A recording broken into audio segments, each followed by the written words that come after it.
بسم اللہ الرحمن الرحیم۔ محترم ناظرین السلام علیکم۔ بیت المقدس، آج کی اس ویڈیو میں آپ کو بیت المقدس کے کچھ حقائق سے روشناس کیا جائے گا۔ امت مسلمہ کا قبلہ اول یروشلم اور اس کی عبادت گاہ جس کی بنیاد حضرت داؤد علیہ السلام نے رکھی اور تکمیل حضرت سلیمان علیہ السلام نے کی۔ عام طور پر شہر یروشلم کو بھی بیت المقدس ہی کہا جاتا ہے۔ یہ ان شہروں میں سے ایک ہے جنہیں نو انسانی عزت و احترام کی نگاہ سے دیکھتی ہے، جس کا ذرہ ذرہ مقدس ہے۔ اکثر انبیاء اسی شہر میں مبعوث ہوئے۔ یہ شہر مسلمانوں، عیسائیوں اور یہودیوں کے لیے یکساں متبرک ہے۔ حضور صلی اللہ علیہ وآلہ وسلم ہجرت کے بعد صحابہ کرام کو ساتھ لے کر 70 ماہ تک اسی طرف رخ کر کے نماز پڑھتے رہے۔ جب آپ صلی اللہ علیہ وآلہ وسلم معراج کے لیے گئے تو یہی مقام آپ صلی اللہ علیہ وآلہ وسلم کی پہلی منزل بنا۔ اسی مقام پر حضور صلی اللہ علیہ وآلہ وسلم نے سابق انبیاء کی آمد کرائی۔ یہاں حضرت داؤد علیہ السلام، حضرت سلیمان علیہ السلام اور کئی دوسرے انبیاء کے مقابر ہیں۔ حضرت داؤد علیہ السلام نے شہر مقدس پر 33 سال حکومت کی۔ اس تمام عرصے میں اسرائیلی فوجوں کو سکون بہت کم ملا۔ البتہ ان جنگوں کا نتیجہ بنی اسرائیل کے حق میں اس لیے بہت زیادہ مفید رہا کہ بنی اسرائیل جو قبائلی عصبیت کا شکار تھے، مختلف قبیلوں میں بنے ہوئے تھے، ایک قوم بن گئے۔ حضرت داؤد علیہ السلام کی دلی خواہش تھی کہ وہ ایک معبد بنائیں، لیکن اسرائیلی روایات کے مطابق انہیں خواب میں بتایا گیا کہ اللہ کا مستقل گھر ان کے بیٹے کے عہد میں تعمیر ہوگا۔ چنانچہ حضرت سلیمان علیہ السلام نے تخت نشین ہونے کے بعد 1012 قبل مسیح میں اس معبد کی تعمیر شروع کرائی۔ یہ عمارت اسی جگہ تعمیر ہوئی جسے داؤد علیہ السلام نے منتخب کیا تھا۔ اس عمارت کی تعمیر 7 سال تک مسلسل جاری رہی اور 2 لاکھ افراد اس کی تعمیر میں مصروف رہے۔ بعد میں یہ عمارت ہیکل سلیمانی کے نام سے مشہور ہوئی۔ ہیکل سلیمانی فن تعمیر کا ایک شاہکار تھا، جس کی لمبائی 90 فٹ، چوڑائی 30 فٹ اور اونچائی 45 فٹ تھی۔ اس کے اندر پاک ترین جگہ بنائی گئی جہاں تابوت سکینہ رکھا گیا۔ حضرت سلیمان علیہ السلام کے وفات کے بعد بنی اسرائیل اسی ریاست میں 2 حصوں میں بٹ گئے۔ اس کے ساتھ ہی بنی اسرائیل فواہش، حرام کاری اور عیاشی میں مبتلا ہو گئے اور انہوں نے ایک اللہ کو چھوڑ کر بتوں کو پوجا کرنی شروع کر دی۔ رجحان بن سلیمان علیہ السلام کو تخت پر بیٹھے 5 سال ہوئے تھے کہ شاہ مصری شاک نے یروشلم کی طرف پیش قدمی کی اور بغیر مزاحمت کے شہر میں داخل ہو گیا۔ وہ ہیکل سلیمانی اور عبادت گاہ کی تمام قیمتی چیزیں شاہی خزانوں کے ساتھ لوٹ کر لے گیا۔ 700 قبل مسیح سے 740 قبل مسیح نے اپنے دور میں ہیکل سلیمانی کی عظمت کو بحال کیا۔ یہودیوں کی پہلی قوم تباہی اور بربادی بخت نصر کے ہاتھوں میں 598 قبل مسیح میں ہوئی۔ اس تباہی میں نہ صرف ہیکل سلیمانی کا نام و نشان مٹ گیا بلکہ دیگر صحائف کے ساتھ ساتھ تورات بھی غائب ہو گئی۔ بخت نصر کی اس حملے کے بعد تابوت سکینہ ایسے غائب ہوا کہ آج تک اس کا سراغ نہیں لگایا جا سکا۔ 539 قبل مسیح میں ایران کے پہلے کسری نے بابل کو فتح کیا تو اس نے یہودیوں کو اپنے وطن واپس جانے کی اجازت دے دی۔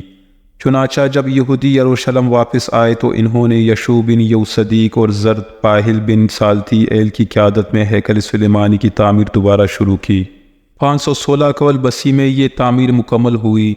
63 قبل مسیح میں رومی جنرل پومپ سیپائی کا محاصرہ کر کے ہیکل کو دوبارہ تباہ کر دیا، لیکن ہیرود اعظم کے دور میں جو رومی شہنشاہ کے باجگزار کی حیثیت سے یہاں کا بادشاہ بنا۔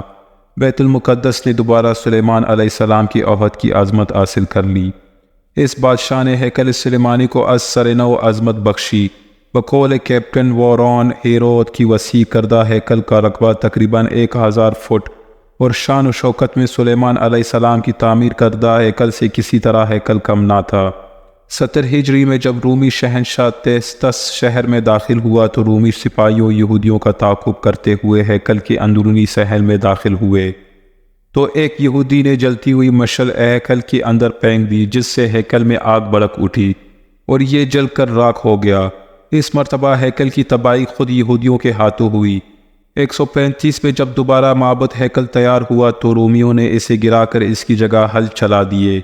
136 ہجری میں رومی شہنشاہ ایڈرین نے اسے دوبارہ آباد کیا اور شہر کا نام پہلے ایلیا اور پھر کیسی ٹولینا قرار دیا۔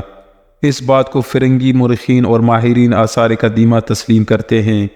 کہ ہیرود کا تعمیر کردہ ہیکل تباہ ہو جانے کے بعد صدیوں تک اس جگہ پر ملبے اور غلاظت کے ڈھیر پڑے رہے۔ یہودیوں سے لوگ نفرت کی بنا پر لوگ کوڑا کرکٹ اسی جگہ پر پھینکتے۔ چنانچہ حضرت عمر رضی اللہ تعالیٰ عنہ کے زمانے میں جب مسلمانوں نے بیت المقدس فتح کیا تو اس وقت یہاں یہودیوں کا کوئی معبد نہ تھا۔ حضرت عمر رضی اللہ تعالیٰ عنہ کے حکم سے ان کنڈرات پر ایک مسجد کی تعمیر ہوئی۔ ایک قدیم سیاح ارکلف نے بھی ایک سیادہ مسجد کا ذکر کیا ہے جو 670 ہجری میں مقدس مقامات کی زیارت کے لیے بیت المقدس بھی آیا تھا۔ تقریباً اس سادہ سی تعمیر کی 50 سال بعد اموی خلیفہ عبد الملک بن مردان نے 72 ہجری میں مسجد اقصی اور کبتگا الصخرہ کی بنیاد اٹھائی۔ یہ خلیفہ کبتگا الصخرہ کی تعمیر ہی مکمل کر سکا۔